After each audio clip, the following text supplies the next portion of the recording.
साथियों, पिछले 11 साल में देश में 25 करोड़ लोगों ने गरीबी को हराया है, गरीबी को परास्त किया है और गरीबी से बाहर निकल करके 25 करोड़ का एक बहुत बड़ा समूह नियो मिडिल क्लास के रूप में आज देश के अंदर बहुत बड़ी भूमिका अदा कर रहा है। इस नियो मिडिल क्लास की अपनी एस्पिरेशंस हैं, अपने सपने हैं। इस साल सरकार ने 12 लाख रुपए तक की इनकम को टैक्स फ्री करके एक उपहार दिया और स्वाभाविक है, जब 12 लाख रुपयों का इनकम टैक्स में राहत हो जाए तो मध्यम वर्ग के जीवन में तो कितना बड़ा बदलाव आता है, कितनी सरलता सुविधा हो जाती है। और अब गरीबों की भी बारी है, नियो मिडिल क्लास की बारी है। अब गरीब को, नियो मिडिल क्लास को एक तरह से डबल बोनांजा मिल रहा है। जीएसटी कम होने से अब देश के नागरिकों के लिए अपने सपने पूरे करना और आसान होगा। घर बनाना, टीवी, फ्रिज खरीदने की बात हो, स्कूटर, बाइक, कार खरीदना हो, ये सब पर अब कम खर्च करना होगा। आपके लिए घूमना फिरना भी सस्ता हो जाएगा, क्योंकि ज्यादातर होटल्स के कमरों पर भी जीएसटी कम कर दिया गया है।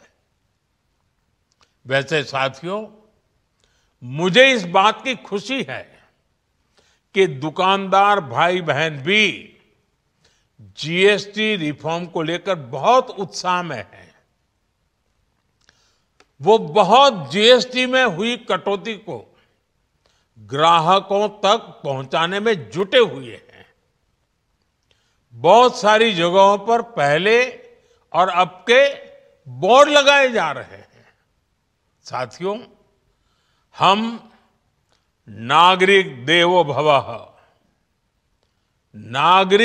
भवः के जिस मंत्र के साथ आगे बढ़ रहे हैं, नेक्स्ट जनरेशन जीएसटी रिफॉर्म में इसकी साफ झलक दिखाई देती है।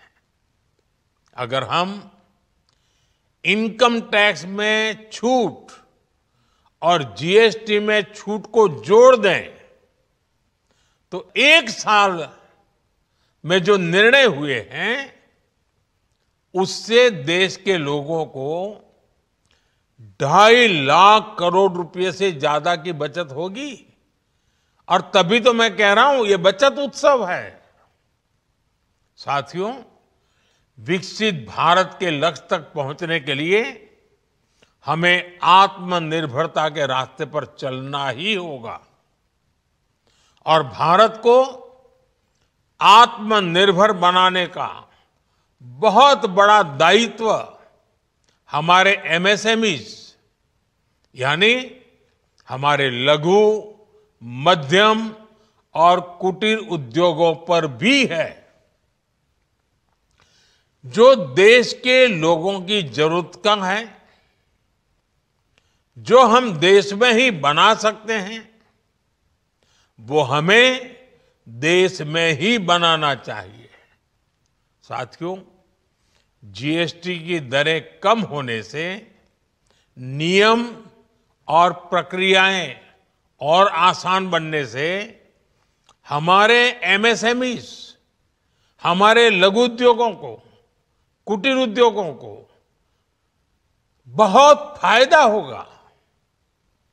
उनकी बिक्री बढ़ेगी और टैक्स भी कम देना पड़ेगा, यानी उनको भी डबल फायदा होगा।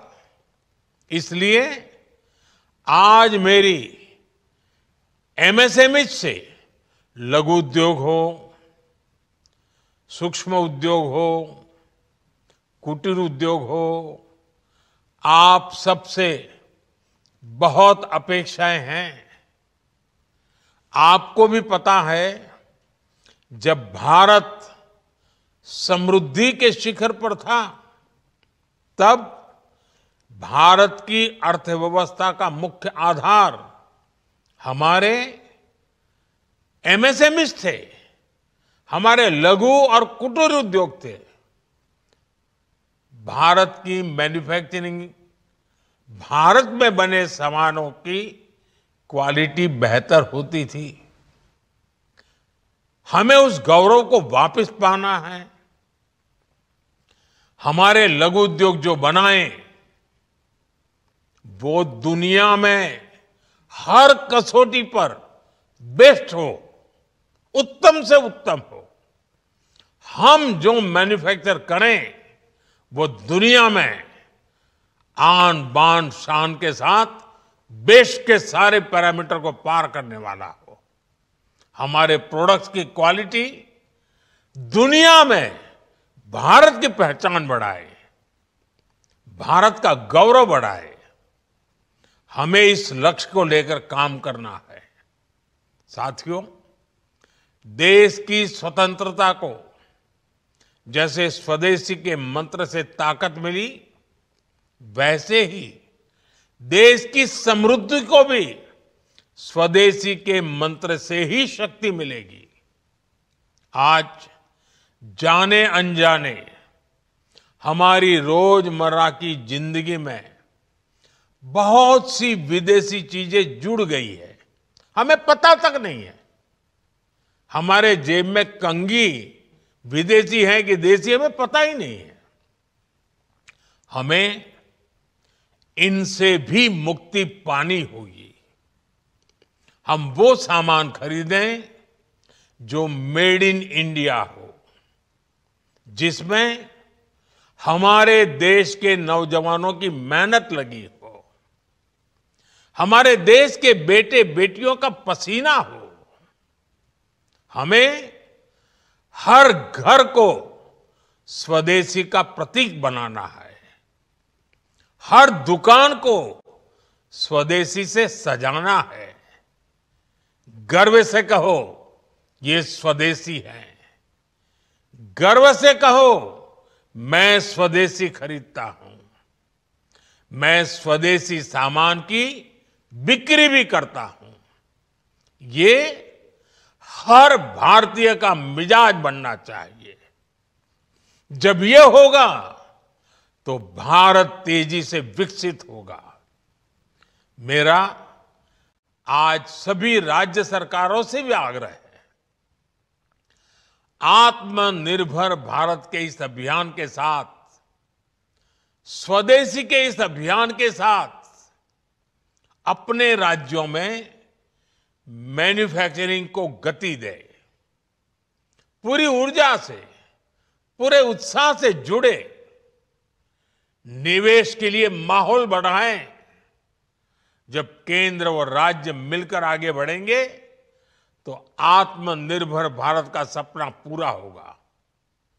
भारत का हर राज्य विकसित होगा, भारत विकसित होगा। इसी भावना के साथ मैं फिर एक बार इस बचत उत्सव की अनेक अनेक शुभकामनाएं देते हुए अपनी बात समाप्त करता हूं। एक बार फिर आप सबको नवरात्रि की, जीएसटी बचत उत्सव की बहुत बहुत शुभकामनाएं। बहुत बहुत धन्यवाद।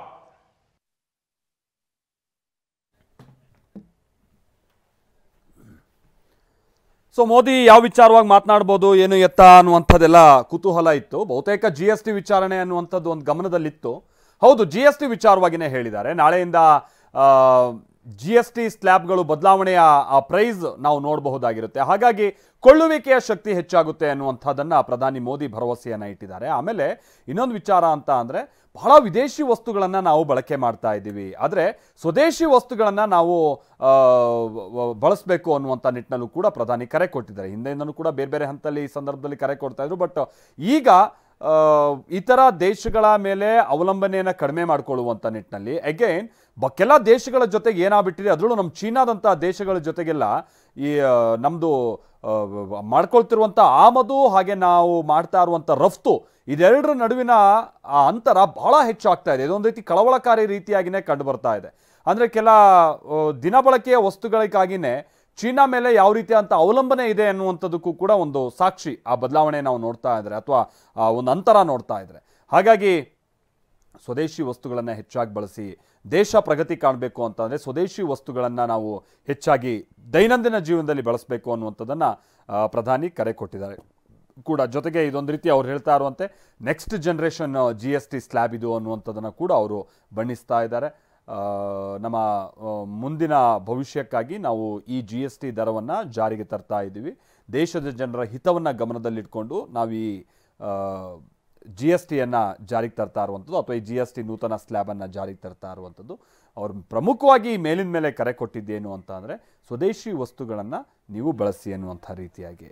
ಹಿಂದೆ ಕೂಡ ಅವರು ಏನೋ ಹೇಳಿದರು, ಏನು ವೋಕಲ್ ಟು ಲೋಕಲ್ ಅನ್ನುವಂಥದ್ದನ್ನು ಅವರು ಹೇಳ್ತಾ ಇದ್ರು.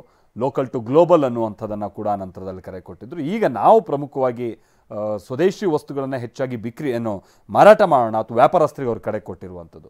ಜೊತೆಗೆ ಜನಸಾಮಾನ್ಯರು ಸ್ವದೇಶಿ ವಸ್ತುಗಳನ್ನು ಹೆಚ್ಚಾಗಿ ಬಳಸೋಣ ಅನ್ನುವಂಥ ಕರೆಯನ್ನು ಕೊಟ್ಟಿದ್ದಾರೆ.